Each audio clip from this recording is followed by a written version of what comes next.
Welcome to Lessons from the Woodlot. Today, we're on site of the giveaway farm. One of the things as we launched a new podcast that we've learned is we need to put the giveaway farm maybe at the beginning of the podcast instead of at the end. We understand people are busy. We look at engagements and all these things that we're trying to take into your consideration. But part of the podcast and the mainstay of doing this was to really give back to the next generation of hunters, and giving away a farm and putting a farm in someone's hands. You know, we all hear the complaints today about the lack of hunting access and everything's getting leased up. So we thought, hey, why not try to set this up in a way where we give you guys the accurate, straight, no bullshit answers. We tell you the way it is. We tell you what you need to hunt. And as you know, if you've been watching the podcast, this is all about you guys. We are lucky enough to have found Mark Luster, and he was willing to give up his secrets. And that was our agreement from the very beginning, is that he would tell you guys every tip and tactic that he has to help you harvest the best deer of your life. And we know if you start using these, you're going to get to watch us, kind of play out the score. We know, which is kind of the funny part. We always laugh. It's still 21-0. So we hope to improve on that. We have some very big deer that I am chasing this year. So, hopefully I'm not at nothing at the end. So with Mark right there, feel very confident that that's not going to be the case. And so today, this morning, we're out here live sitting at I'd say it's roughly 2 acre clover. 2 acres of beans here on the giveaway farm. It's planted, everything's in place, the fall plot's in place, the grain's in place, and then we're going to actually walk through the property. You guys are going to be seeing some drone footage of the property, and this is the actual farm that everyone who likes and subscribes on YouTube has a chance to win this farm. You can also register at winafarm.com. But primarily, we really try to push everybody towards the YouTube channel. It's very easy, very clean. Like and subscribe. Nothing. You don't have to buy anything, and you're automatically entered into the chance to win this farm. Mark, I'm going to turn it over to you here. Let's talk about some of the things that you loved about this farm. We know the neighborhood. I've seen the pictures of the deer in this neighborhood, and there is a professional TV show hunter within 3/4 of a mile chasing, I believe, to be a 200. Oh yeah. And I know you have some consulting clients in the neighborhood that are chasing some big deer as well. So I'm going to turn it over to you. And for everybody following along, remember, winafarm.com. And Mark, let's turn it over to you. Yeah. So right now we're not given the size of the farm, if you will. That's all. We're kind of playing little games and having a little fun with it, or whatever. But what we did here, or the reason we wanted, or we kind of leaned to this particular farm, it was one that I really liked for big deer. So I know the area fairly well. Mm-hmm. So do you. All of that being said, we've got a multi-year presence, if you will, in the area. So we know that the area is producing big deer.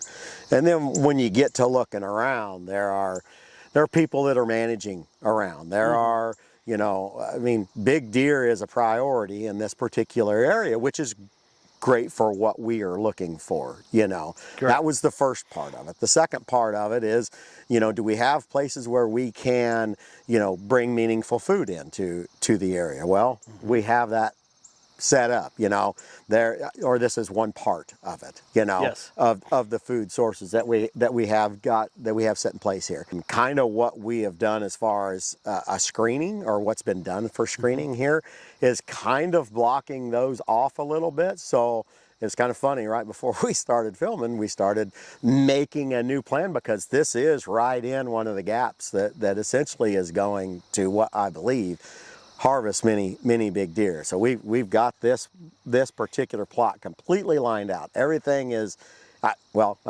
thought almost everything was in in order, but then I seen something that I know the deer are going to want to align themselves to, and a little of the block and tackling that we've done has kind of blocked them from even being able to do that, and I want to open that back up for them because it only makes sense. There's effort, and money, and time, and a really good product that's right here. So and I think that's a key thing. You know, we want to make sure you guys understand at home, you're not just winning a farm, you're winning a Mark Luster farm. Okay, and when I say Mark Luster, I mean the Mark is on this farm.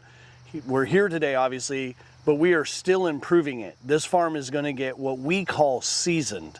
So Mark is watching cameras. He's watching ways that the deer are actually utilizing the farm, and then noticing that one of the manipulations that was done to this farm was actually done in front of the chestnuts. Yeah. So essentially, all the debris that was cleared to get the food plot in was put up against the chestnuts. And Mark today says, hey, listen, those really need to be on the opposite side of those chestnuts. Didn't realize we were going to push deer around where we don't want them. So, you know, it's not just a farm. You know, you're also going to have Mark, and you're going to have him through the process of hunting the stands and how to get your license in this particular state and everything else. So, you know, we know this neighborhood. It's a great neighborhood. This farm is going to be real special, and obviously it's going to be special to whoever wins it because they didn't have to kick out $250,000 for a farm. So yeah, well, and you know, going on with the, you know, why would we want this particular farm or whatever. So, you know, my entrance and egress off of the farm is bulletproof. Bulletproof. You know, it is in a big buck state. It is in a big buck area. And without telling too much, like I, as an example, I know of 2 different 200 class deer that are local to this, literally this exact piece of dirt we're sitting on, that are inside a mile, that likely is going to walk through here, you know, this year. And those aren't the only 2. Those are just 2 that hit the 2-century mark, you know. Right.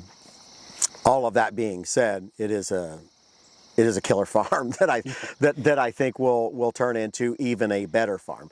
Yep. And then some of the stuff behind us is, you know, like new growth, overgrown growth from 25 years ago, so on and so forth. So it adds a different layer of cover than maybe some of the neighbors that have too, which in theory, I believe, is pulling them onto us. And then having that much managed ground around the area, that those people aren't shooting anything that's not large. I mean, you can reasonably assume that your age structure is in a really good place, right?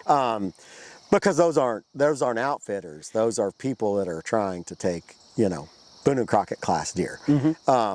All of that being said, you know, any one of those things might or might not be like, okay, yeah, this is a farm we want. But you start adding every piece of that puzzle together, and all of a sudden you're like, okay, well, this is a farm that we can probably do some serious stuff with. Yeah. And then give somebody not only just a farm. It isn't like we didn't just go buy the cheapest farm we could get. We didn't go, you know, not bagging on Aldi's, but we didn't go Aldi's shop a farm and say, okay, we're going to do that. No, this farm is a real farm, a legit farm, a farm that any person that thinks about whitetail should really want. Yeah.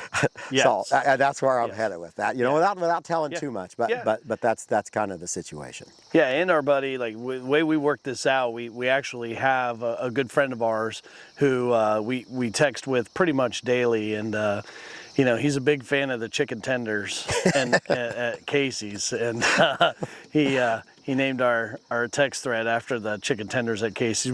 Pretty good guys, super great guy, and him and his son are going to be hunting here and reporting back to Mark, you know, what they're seeing, where the deer came out, where, you know. So obviously, Mark, we know that you chase booners every year, so we don't want to prevent that. And, you know, we appreciate you giving the secrets to everybody and walking us all through this. I mean, we've seen the feedback. There's a lot of really good feedback to the people that are catching on to the podcast.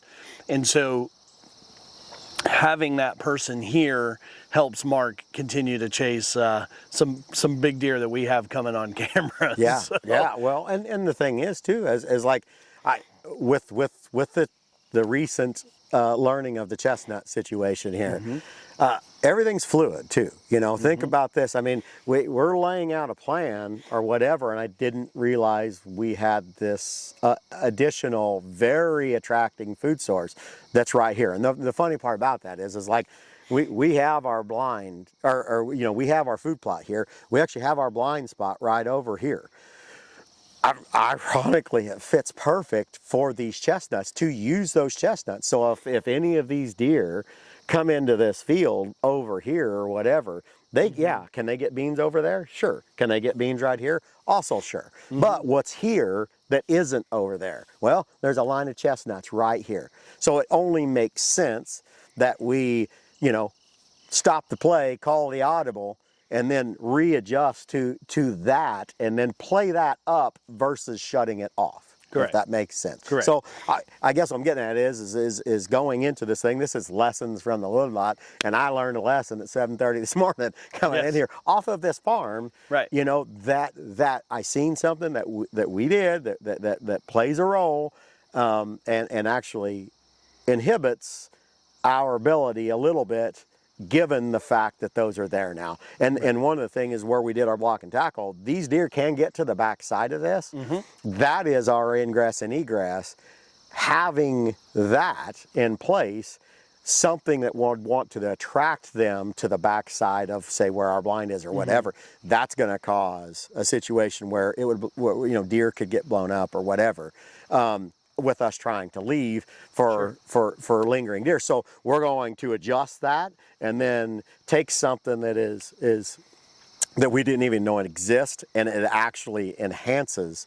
We don't have to change anything other than allowing them to it and cleaning up under it. That's all we got to do. Yeah. But just saying, everything is a metamorphosis, and we're learning, and that's why we like to season out a farm, because we can look at it, we can assess it, and then lay out a plan.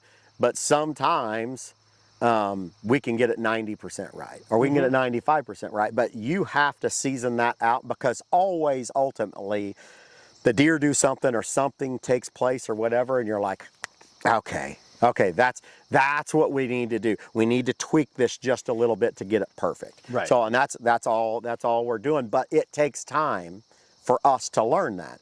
And that's one of the other reasons we decided to push out the time at which we give this away, because, and since we've been talking about it, we've not pushed it past that. Yeah. I'm saying we were talking initially about possibly doing it this year, but with it getting started as late as we did and all of that stuff, we kind of decided to push it back a little bit. But we also like to season the farm at which we set up. Yes. Because sometimes things don't play out the way that we thought they was going to play out, and we need to adjust slightly. Right. So this is one of those. Had we given away the farm in December, the person getting the farm wouldn't have had, you know, we're going to be in here with a skid steer and a dozer for probably the better part of 3 days to make that move. Yep. But it's the right move. We don't care what the cost is. We want it to be right for them.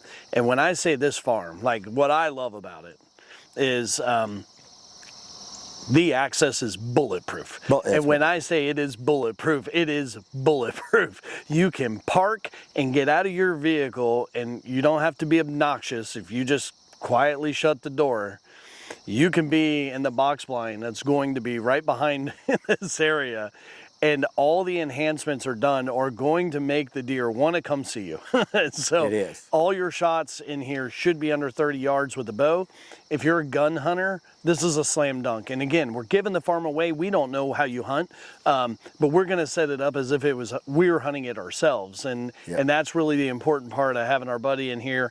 And Nate is going to be giving us the intel of what him and his son are seeing on a daily basis. Hey, we see this, we see that, and then that just keeps feeding that machine to Mark. And then there's some improvements that you wanted to do in the woodlot, and this is one of the things I wanted you to talk about, because essentially we have a 40-ton tree cutter, and we just, on the skid, we put on the front of the skid, and we'll have some video of that for you guys, but not during hunting season. We don't want to ruin the hunting here, and we don't want to ruin the hunting for the neighbors. We always want to be a good neighbor from that standpoint. But I'd like you to kind of talk about that, because you have this vision, and I've seen it, and you want to talk about Sure. the lanes that you Sure.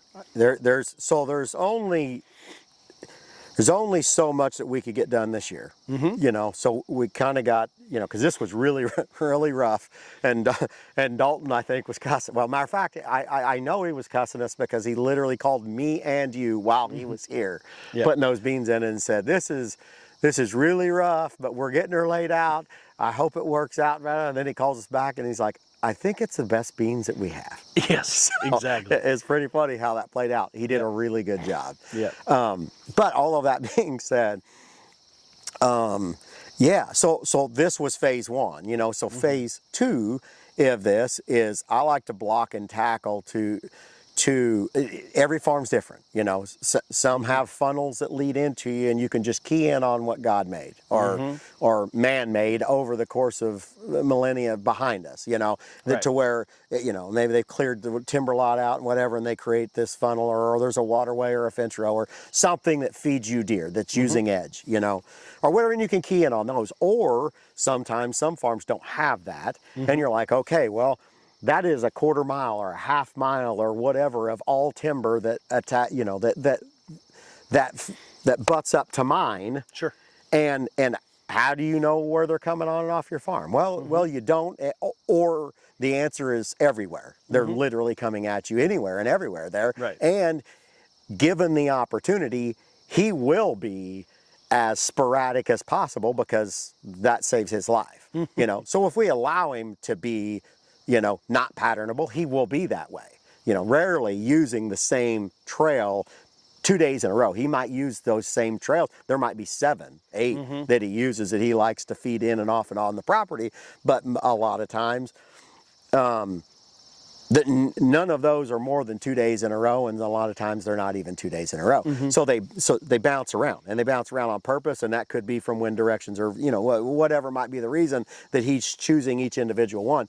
But if we say, inhibit his ability, not everywhere, just where it makes sense for us to be able to key in. So if we can get our right ingress and egress, let's say we can walk through a deep ditch that there's no deer trails crawling, and then pop right up on the ridge. And the moment we're on that ridge ridge is, say, 80 yards wide. Well, if we do a little block and tackle, and then we close off half of that ridge, or 50 yards of it, now all of a sudden, once they come through there, they're inside 30 yards. And they cannot do it any other way. That is their entrance. That's kind of what I got planned here. But that's phase two, and it got late in the season. And again, like, and you said a mouthful just a few minutes ago. What we don't want to do is mess up our neighbors hunting as well. So we're trying to be respectful to the neighbors, as well as we don't want to be doing all of that kind of work right here during season. Correct. So. But like this particular farm, the back 2 sides of this whole farm is timber, and so you're like, how are they getting in and out of here? And we're gonna do some block and tackle and action there that's going to create funnels that feed these, and then we're gonna start connecting, because I always say, I don't do any particular farm hodgepodge. It isn't a checkerboard, Sometimes I checkerboard things, but then I make connections between those checkerboards at which I can key in and hunt them on, Right. or so on and so forth. Right. You know, but ideally, every one of your plots in your bedding areas have some kind of cohesive nature that makes sense for him to check this bedding, to that bedding, to that bedding, and you can key in on those. Or the deer off of your farm coming onto your farm that's going to check bedding, how do I want to feed him onto the farm? If that distance is really wide and there's no way of knowing where he's going to be at through there, how can I tighten that up? How can I do things? And essentially this farm lays out in that is one of these farms where there's a lot of connecting timber to this, Right. and we're gonna make some funnels. Yeah. But that's phase 2. I like it. So I like it. And we can use that. I mean, that material is going to help us rebuild this back here. But, you know, I think about, I want to say Trace Atkins, but it's not Trace. But there was a song called Paint Me a Birmingham, Yep. right? And essentially, you know, he's talking about, can you paint this in my mind? And when I seen this farm, I think about the box that's going to be here, right? I think about a young family. You know, you got a 4-year-old kid, you could take him hunting. Because the walk, a 90-year-old man, you could take grandpa hunting. You put him right in the box. You know, it's not a long in. You're not going to mess up your egress to take somebody hunting. You're not going to mess up if somebody in the family wants to be in the field. You know, you can have your kid sitting in the box with, you know, I know when I used to take my little guy, he'd have his iPad till deer came out, you know. You give him something to entertain him. But I think about this as like, this can fit any hunter style. Yep. You know, family, young family. If you win the farm and you're 87, you can hunt it. You know what I mean? Yep. It offered us so many ways to fit so many different lifestyles of hunters that I just like, it was just instant for me, and it always fits my MO of easy in, easy out. And obviously I learned egress from you. You know? Yeah, So. yeah. It's gonna kill many big deer over the years. Is my opinion. You know. Yeah, I think so too. And I think, you know, for the families that win it, the family that wins this farm, again, we're going to go back and we're going to keep telling you guys this, you know, we're not bought and paid for by anybody. You know, this is coming out of our own money. And we want to do this as a way to give back to families and to young hunters and old hunters alike. People that, you know, our hope is that it's somebody who's never owned a farm before, you know. And so, you know, if it all works out, you know, this is going to be a pretty cool spot. I look around here and I'm very proud that this is the farm that we're giving away. I mean, it's a sense of pride because I don't know anyone that would bitch about owning this for nothing. Like literally a like and subscribe on YouTube and you get this. You get our time. You get 1.5 years of Mark looking at this farm. You know, I don't know what's that worth. It's worth a lot, you know, and there'll be a lot of good memories. To somebody, I would think, you know. Yeah. There'll be a lot of memories made on this piece of dirt. Guaranteed. Right here, on this dirt.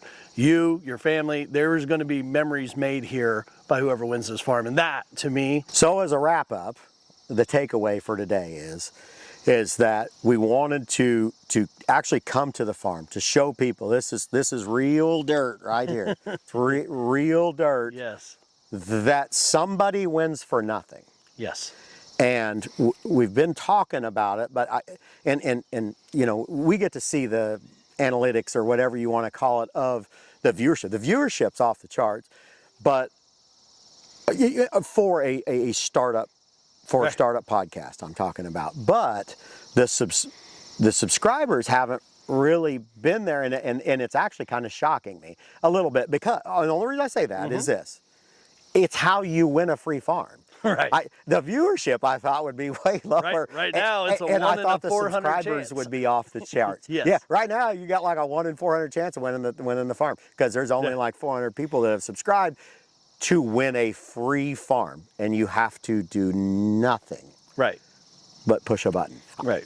I listen. If my local gas station is giving away free Powerball tickets to the $1 billion Powerball, I'm stopping. Right. You know, right. Why would I not do that to have an opportunity to win something free? Correct.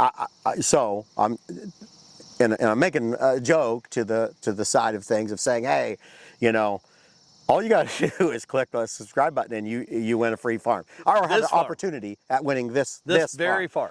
farm. If you don't, you don't. Yeah. And it hurts nobody to anything to just pop it and you're in. Yeah. Now here's the thing, I have, you know,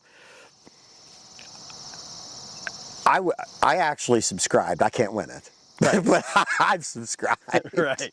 You know, but Right. but I'm saying that is the only thing you have to do. And I think maybe and the reason I'm even bringing any of this up, I think a lot of people have like followed us on the Facebook page and think that they're in. Right. And it's not till you're subscribed in on the YouTube or the winafarm.com stuff before you're in. Right. The way I understand it to be, Yeah. I'm not that smart on the stuff. I let other people smarter than me take care of all that stuff. Yeah. My mind works in deer hunting. So all of that being said, we're here for you guys, and this farm's for one of you. So all you got to do is just go hit the like and subscribe button wherever it is that you like to watch things best. And like I said, you know, YouTube for us has been kind of our main platform, I guess you could say. But all of that being said, and you're in. And this farm's going to be given to somebody. This could be yours. winafarm.com. Go like and subscribe on the YouTube channel.